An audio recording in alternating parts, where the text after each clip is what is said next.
bringing you in-depth discussion from one of the most read group of online writers covering the Edmonton Oilers. Are you ready for Oilers Overtime? Join us as we talk news, rumors, trades, player grades, game results, and more, all featured on one of the most glorified teams in the NHL, from the great one to the next one, from the boys on the bus to the decade of darkness. This is Oilers Overtime. Hey there, everybody. Welcome back to another edition of Oilers Overtime. My name is Jim Parsons. I'm here with thehockeyraiders.com. We've got two of our regulars back with us tonight. Colton Pankiw is with us. Colton, how you doing? Hey guys, good. How are you guys doing? Good. We got a little bit of a delay there. Hopefully we'll figure that one out. And Brian Swane is with us as well. Brian, how are you? Very good. How you doing? Good. So we've got not a ton to talk about in terms of like action from the NHL trade deadline for the Oilers as far as they're concerned, but there was a trade of significance. So we'll talk about that a little bit. Colton, before we get into what the Oilers did, what did you think overall of the trade deadline for them? I mean, there's quite a bit of people that are kind of upset about everything that happened. Obviously, I think there was that Taylor Hall crowd that really got going the last few days. But overall, I think we kind of all were in the same idea that they didn't really have a lot they could do with the picks. They didn't have a lot of picks, cap space. So obviously, like a little disappointed. You like to see something big, just it's kind of fun, but not surprised. And I do like the pickup of Kulikov. Brian, do you think this was the year for the Oilers to try to do something more than what they did? They've added one piece, but is this the year that they go all in here, or are you of the mindset that, no, this is probably not the year to expend all these draft picks and do whatever you can? Yeah, no, in my personal opinion, this is not the year. I think, you try and make moves in the offseason. Hopefully, the team is better poised to make a run at this time next year. I mean, I know they're in a good position. They're firmly in a playoff spot.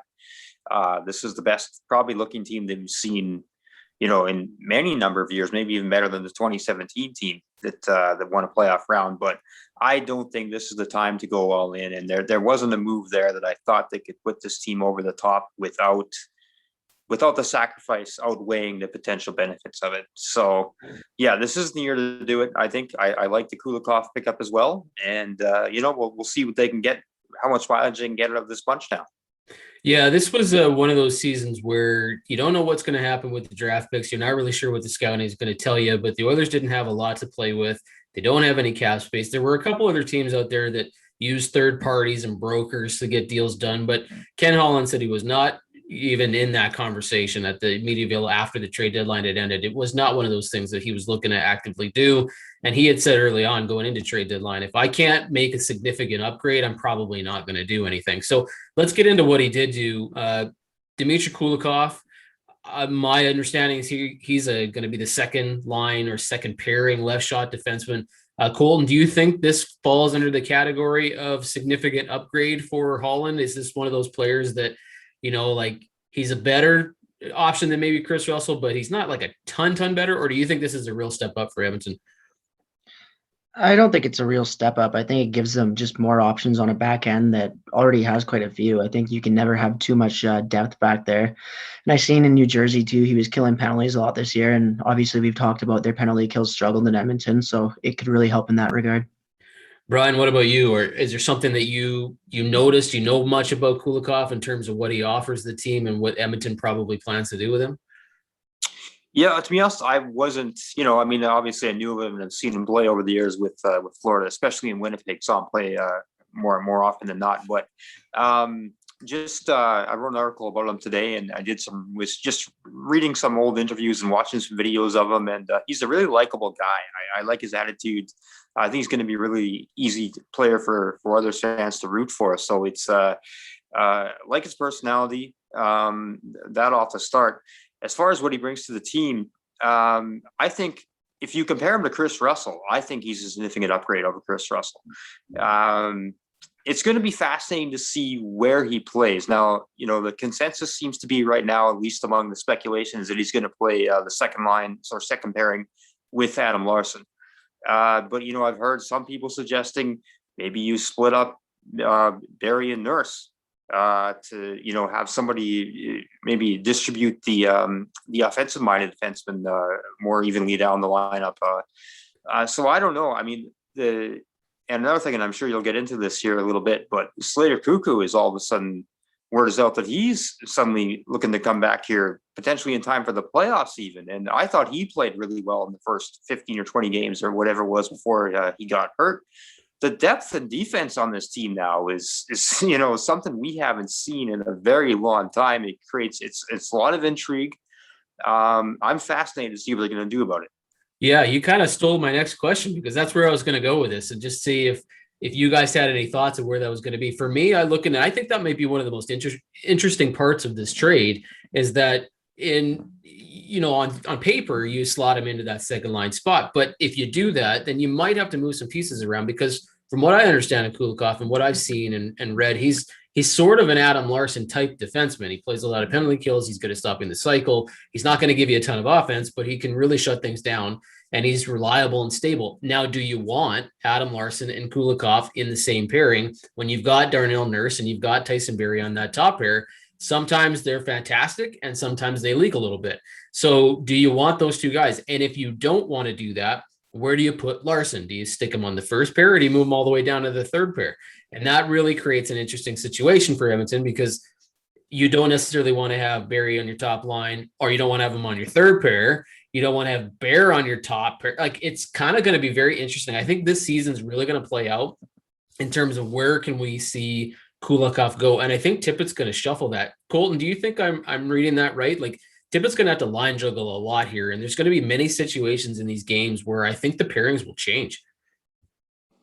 Yeah, I think like the first game or two, they'll probably ease him in, maybe with Adam Larson. But I think as it goes on, like you said, that top pairings they started off just okay, got really hot for a while there. And then Barry's play has kind of been a little up and down since, especially at even strength. So I do think that they'll try and look at different combinations as the season goes on. The first few games, I think, with Larson. But yeah, I do think there will be some line juggling as it goes on. Brian, you think this will be situational? Like, I envision a scenario where, you've got that five, right? You've got Tyson Barrie, Darnell Nurse, Nugent-Hopkins, Connor McDavid, Leon Draisaitl. I mean, that five seems to really click. And then you don't necessarily want to split that. So I see in games where you need that offense, you're going to have those five guys out there. And then I see in games where you need to shut it down and you're down, you're up by a goal, and you don't want it. Like, I could see Kulikov and Larson being on the ice together. Do you think this is going to be very situational, where Tippett's going to kind of go, okay, depending on where we're at in the game here, here's who I'm going to use, here's when I'm going to use them? Is that one of the benefits of a guy like Kulikov? As far as being situational, I think we can probably look at how he's handled the forward lines and maybe use that as a template for what we'll see as far as the defensive pairings goes. I mean, it's interesting. This debate about whether you have McDavid and Draisaitl play together is all of a sudden going to manifest itself here on the defensive end now too, as well, with Barrie and Nurse. You guys both made great points. I think it could be situational. I think as long as if there's inconsistency in who's playing with who, and especially with Kulikov being brand new to the team, and even he's not even going to get on the ice yet for another week with these guys. So I think there's something to be said for familiarity and comfort between the defensive pairings. I think the consistency with the pairings this year has largely been to this team's benefit. So, but I don't know. I'll just say that I don't know. It's going to be fascinating, absolutely fascinating to watch. This is one of the most intriguing things we've seen around the team, and for good reason, in a long time. I'm wondering if part of the reason that this trade was made is because I'm getting the sense that 3 weeks ago, even Ken Holland was probably not looking to add to his defensive core, but he probably saw what Caleb Jones and William Lagesson were or were not doing, and then said, you know what, this is a need that we're going to have to address here. And this is probably why Kulikov was added here. And it didn't cost Holland much to do it. He's a pending UFA, so it's not like he's stuck with this. Colton, do you think that Caleb Jones and William Lagesson had the time they needed and the legitimate shot that they should have had to prove that they could be on this roster on a regular basis? And then Tippett and Holland said, you know what, it's just not doing what we needed to do. We better go add another guy. Yeah, well, starting with Jones, I think a lot of people were expecting a really big year from him, kind of like Ethan Bear had last year. I thought he could compete for a spot in the top four, and he's hardly been in the lineup. I know a bit more recently, but I think he struggled at the beginning and really struggled to get back in the lineup after that. He was kind of replaced by Lagesson and some of those other guys there. So as far as whether or not he did, I think you'd have some people that would argue that. I think Legesson's got a pretty good he's gotten a good look there. And I thought he looked good for a while, but has really struggled, I think, in the last month or so, which really made this trade not a necessity, but definitely something that I think is a good ad, especially like Brian was saying. You hear that Cuckoo's going to be back soon, but he's been off for so long. So who knows how he'll look when he gets back. But yeah, no, I think I don't know. I'd say Jones got a great look, I guess, but he really hasn't played very well when he's been in. So, Ryan, do you think this is going to be one of those things where Tippett really leans on the experience? Because we saw Evan Bouchard go in for one game on the left side against Toronto. It was not pretty. Jones has got a little bit of it, whatever, but not much of a look. And like Colton said, Lagesson's had some games and looked pretty good at times, but Tippett seems to be the kind of coach that's really going to lean on the veterans, the guys with experience. And we've seen from the playing time he's giving people that that's probably the pattern that we should get used to. So what happens if Kulikov comes in and struggles a little bit? Do we see Tippett go, okay, yeah, this isn't quite doing what we thought it would do? Or is he having such a good season in New Jersey? Because he is having a very good season in New Jersey. That it's probably not an issue here. And Kulikov's our guy moving forward. As soon as he's able to get into the lineup here, he's probably the guy we're going to see run out the rest of the season. Yeah, I don't expect that to be a concern. I think Kulikov, we've seen him change teams. This will be his fifth team, I think, and he's adapted well in every situation he's been in, adjusted quickly. So I don't expect that to be an issue. If it is, as we've talked about, it's nice to have this depth, and there are other guys that he can go to, or the Tippett can go to, if it just doesn't work out with Kulikov. I don't expect that to be the case, though. I think he'll fit right in there, and that experience is, I think, the big reason why he is here. He's a guy that's played a handful of playoff games. He's been there. He's been in these big games before. So, and he even talked about that when he was on. He was actually on 1260 lately, or yesterday right after the trade. And that was one of the things he commented on, that he recognizes that this is part of his role coming to this team, is to provide that veteran experience. So, and that might be another thing you want to take into consideration when you're thinking about who you want to pair him up with as well, because there's a lot of young guys that could probably learn from playing alongside him. Yeah, I mean, he's got over 700 games. He's got some playoff experience. He's played 19 minutes a night average over in New Jersey. So, yeah, he's a good fit. Okay, let's move on a little bit from Kulikov. And Colton, I want to go to what the Oilers did not do. So we've added the left shot defenseman. When I say we, I mean Holland. But they were looking maybe for a third line center, right shot center, and potentially a top six winger. And as you addressed earlier, they just didn't really have the cap space or the draft picks to do it. You mentioned the disappointment among the fan base that more didn't get done. Do you think this was a real need for Edmonton, or while there's not a ton of experience here, they're pretty skilled players and they just need guys like Yamamoto to turn it up a little bit and maybe Puljujarvi to get back to that hot streak he was on? Are the Oilers well enough equipped to go forward without having added more pieces here? I mean, I think anytime you have guys like Connor McDavid and Leon Draisaitl on your team, anything can happen. That being said, I think we would all be in agreement that next offseason, if they were going in with this same lineup, we might question like a top six forward or a third line center kind of thing. So, I mean, obviously, I don't blame Holland for not being able to do anything. Like we said, he was pretty up against the wall here. But as far as are they good enough, I think they're still missing one piece at least, maybe two up front to really contend. It would have been interesting to see if Yamamoto had the same season that he finished last year with, how many people would be saying, you know what, like, that's not a concern for us anymore. Here's a guy who was almost a point a game player at the end of the year. He's been on a roll before, but he struggled this season. Had he not been struggling this season, we would have been like, yeah, he's our second line winger. We're locked in. Puljujarvi's in a first position, and he may get there at some point, but I don't know that he's actually a first line winger at this stage in his NHL career. So these are probably the reasons I'm assuming the fans are kind of like, man, you should have done more. Why couldn't you have done more? But you're going to have to give up to get those things. And who knows what you're going to move. And who knows if any of the players that were available from Edmonton were on anybody's radar. Taylor Hall didn't sound like he was or Edmonton was even interested. And we talked about him lots, but there was really no buzz there. Brian, what about some of the assets or some of the players that could have been available here at the deadline, but didn't actually move, like a Mike Hoffman or things like that. Is that a lost opportunity from the Oilers, or are you kind of like in agreement with Colton here? Like, we're okay. There's some depth here. We're probably all right. We just need some guys to flip that switch.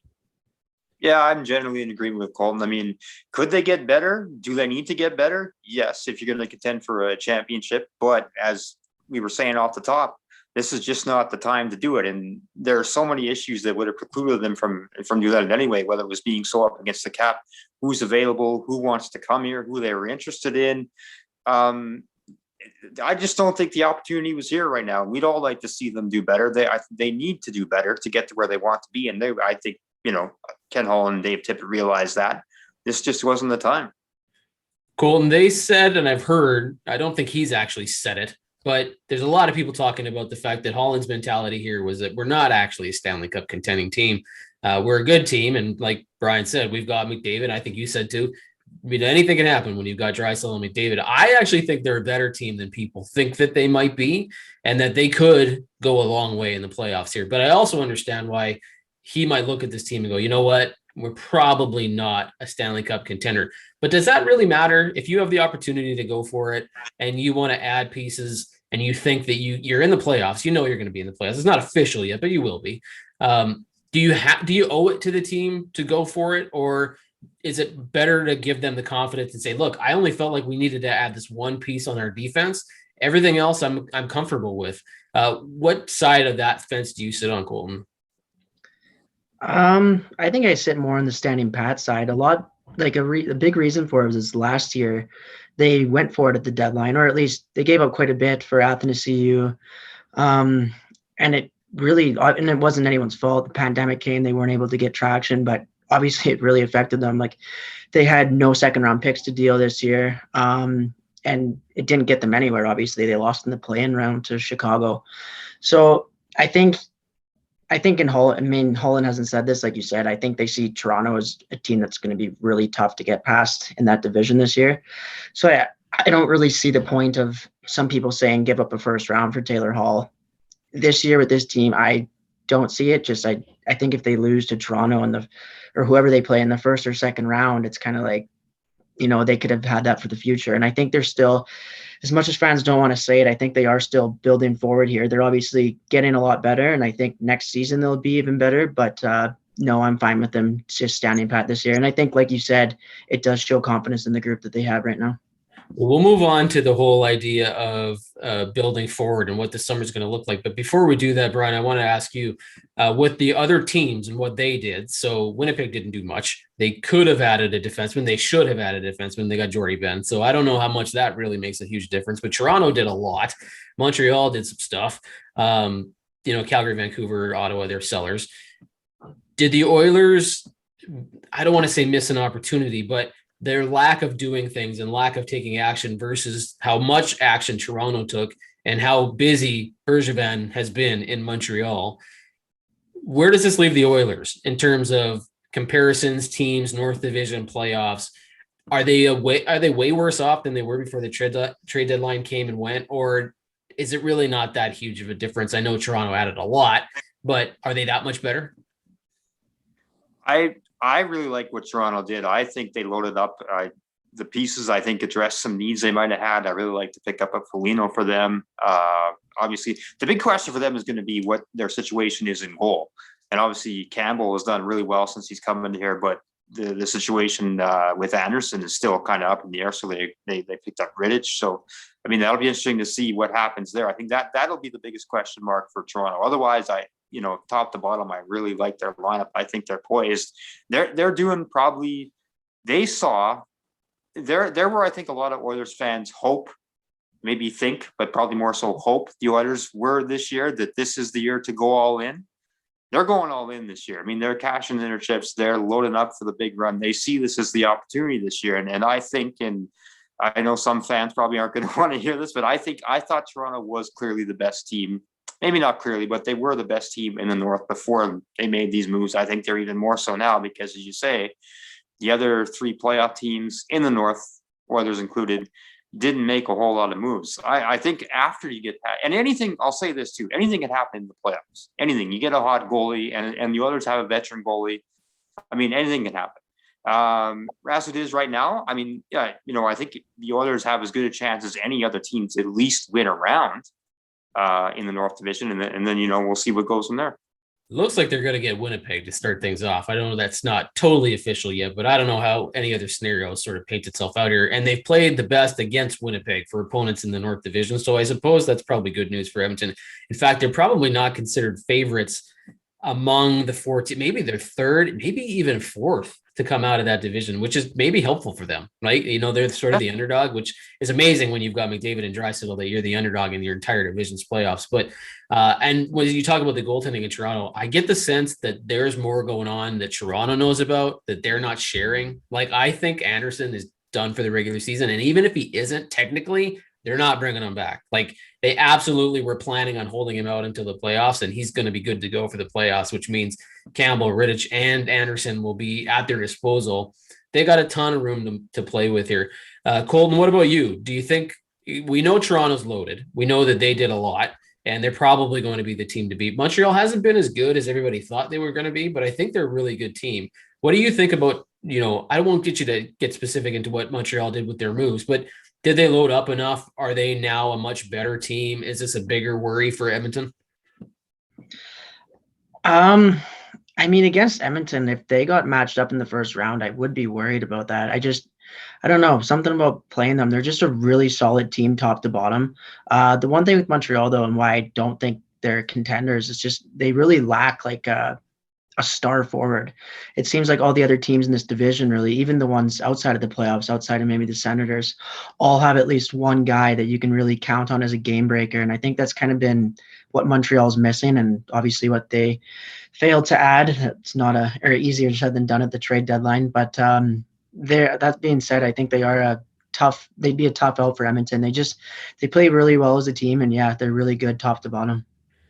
I think it was Brian had asked or brought it up earlier about this may be the off season where Edmonton is quite active. And it might've been, if it was Colton, I apologize, but we're getting the sense here that maybe Holland held back and he's going to have some cap space to play with here during the summer. Maybe his lack of activity at the trade deadline was because he's planning on shaping this team and his own vision over the off season. And he's going to spend some of that money. What do you think Holland does in terms of like priority now? So he's got Adam Larson he's got to do, he's got Tyson Barrie he's got to do, he's got maybe another goaltender he's got to look at, because I don't know if you're totally confident in Mike Smith and Mikko Koskinen as your pairing. You got the Ryan Nugent-Hopkins deal. Where would you rank those priorities, Brian? Boy, that is a really good question. I don't think you can answer that right now. That's would probably be a question that's easier answered hopefully at the end of June or July following the Stanley Cup Finals, but potentially as early as next month in May. I think he seems to have a lot of confidence. Maybe I'm misreading this, but he seems to have a lot of more confidence than a lot of other people do in this goaltending tandem. But having said that, Smith he's going to be heading in. I think he turns 40 next year. I mean, the clock is ticking on that as it is. I think goaltending is the number one priority. That I would say, I would have to say that's it. And then everything else in there, we'll see what other kind of moves happen. The Nugent-Hopkins situation is going to be a fascinating one. He's not been this season. What a lot of people will say, and they're right, is that if you move on from Nugent-Hopkins, okay, who provides what he gives you? And that's about it. It's all around play. He's a terrific two-way forward. And when he's on, he can give you 20 goals every season, 60 points. Where does that come from if he goes? And he has not, he's struggled here this season. I mean, it's almost like they're playing without Nugent-Hopkins right now, because he's just not, they are, of course, the last couple of games because he's been hurt, but he just hasn't been himself this year. And I think we're getting a look at what it's like, what life can be like when you don't have him. And we saw it the last couple of games. He's a big piece. He's a very big piece. And it's one of those things you might not appreciate until you don't know what you got till it's gone. Yep. So have you guys ever seen the movie Moneyball with Brad Pitt?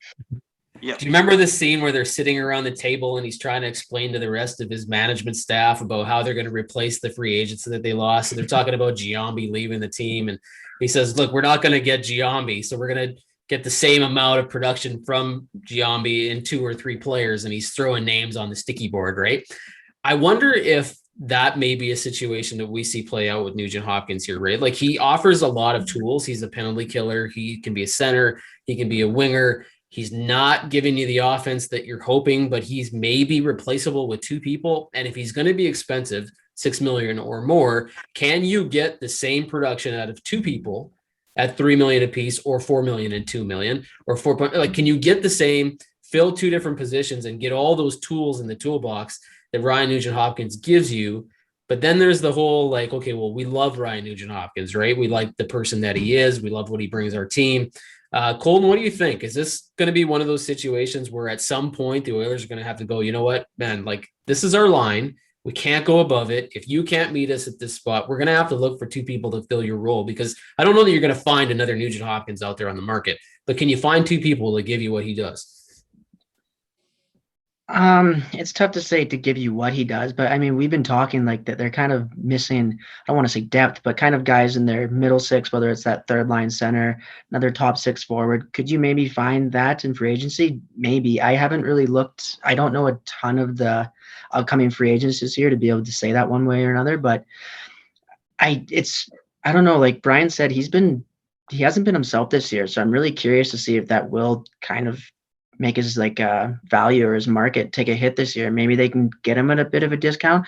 Of course, I'm saying that before playoffs start, so that could change completely on a big run. But I still think I'm in the camp. If you can get him at 6 or below, I'd still keep him myself.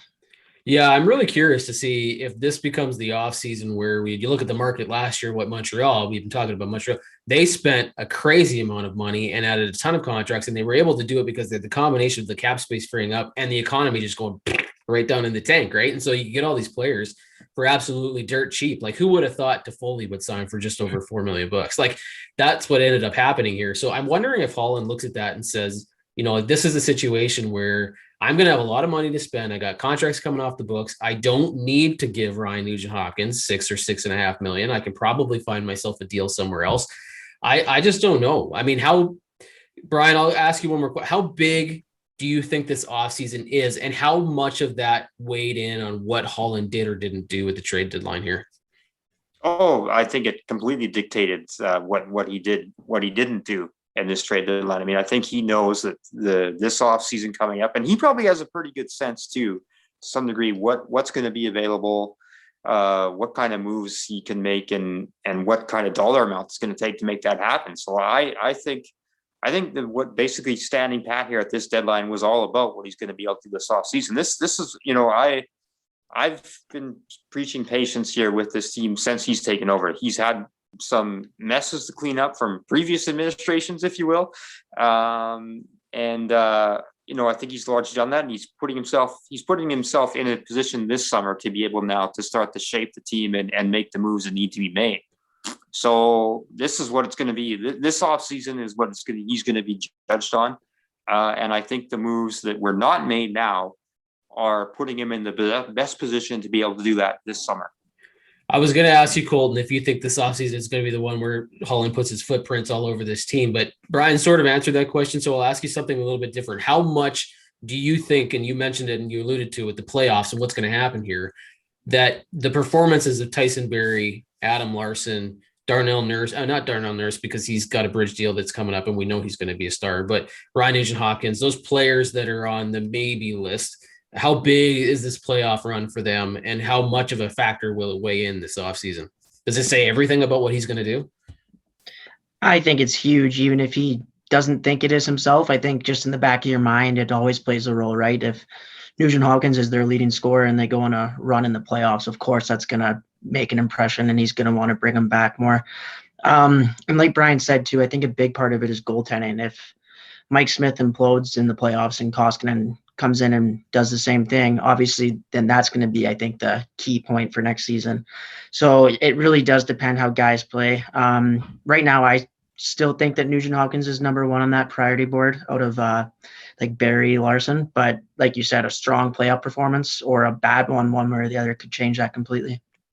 Final question before we close things off for the week. Brian, based on everything we talked about so far, the trade deadline, what the other teams did, where do you see the Oilers? Are they going to surprise people? Will they do better than everybody thinks they did by their lack of movement? Or are they going to be a team, because they didn't quite do everything they could have done, that might be an early out? I think they can still get as far as they would have previously. I mean, if you'd asked me this a week ago with what everyone's roster looked like in the North Division, I probably would have had them. I would say that they could beat Winnipeg in the first round, and they would probably get beat by Toronto in the North Final. And that's probably the same prediction I'd make today. If they end up, you guys touched on this earlier, if they end up drawing opposite Montreal, I mean, that's a whole other story that I think they're going to have trouble with. But as the playoffs line up right now, I thought they could beat Winnipeg before the trade deadline. I still think they can do that now. And I think if you can win around this year, that's a good year. And that's an important part in the evolution and development and a step forward for this team. Colton, what about you? Where is your prediction for the Oilers based on what they did at the trade deadline, what everybody else did? What do you think their chances are in this playoff series? I'm with Brian. I think, like we said, Winnipeg needed to add defensemen. They added Jordy Ben. They didn't do a whole ton. I think it looks like as of right now, they'd probably play Winnipeg. I say they beat Winnipeg and then probably get Toronto next. I can't see them getting by Toronto. I hope I'm wrong. But like Brian said, a playoff series is huge. They've only this like main core, McDavid, Draisaitl, they've only won one playoff series before. So I think that could help in a big way going forward. I'm going to go out on a limb here. I'm going to be the optimist in the group. I'm going to suggest that the Oilers are not getting enough credit. This is a good hockey team. They're like 29, 15 and 2 or whatever it is that they are this season. And I know the lack of movement has people concerned, and Oilers Nation's a little bit worried about the fact that Toronto loaded up. But I know Toronto's a good team. I know they've played Edmonton much better, but I have this sense after the way that Edmonton was embarrassed by Chicago in the last year's playoff round, the play-ins anyway, they're not going to let that happen again. I don't know how you find another gear if you're McDavid and Draisaitl, because what other gear can you go to? But I just get the sense that these guys are not going to let anybody slide this year. And I have a feeling they're going to pick it up right when they need to. I think you guys are right, though. The question in goal is if Mike Smith plays the way he's playing right now and he continues to play that way in the playoffs, we're going to surprise some people. If he falters a little bit, it could be interesting. But we'll leave it at that. Thank you very much. It was fun to talk about the Kulikov deal or the lack of movement from the Oilers based upon everything else that everybody else did. Just a quick reminder to everybody who's watching this video, hit the like and subscribe button on YouTube. We'd super appreciate it. If you're watching this on Facebook, hit that thumbs up button and share this with other people. Colton, Brian, appreciate it. Thank you very much. Hopefully we'll have Tegan back with us next week, and we'll talk a little bit about what's going on here because the Oilers are back in action on the 16th against Vancouver. So should be interesting. And for everybody else, it's been another edition of Oilers Overtime. Thank you, and we'll talk to you next week.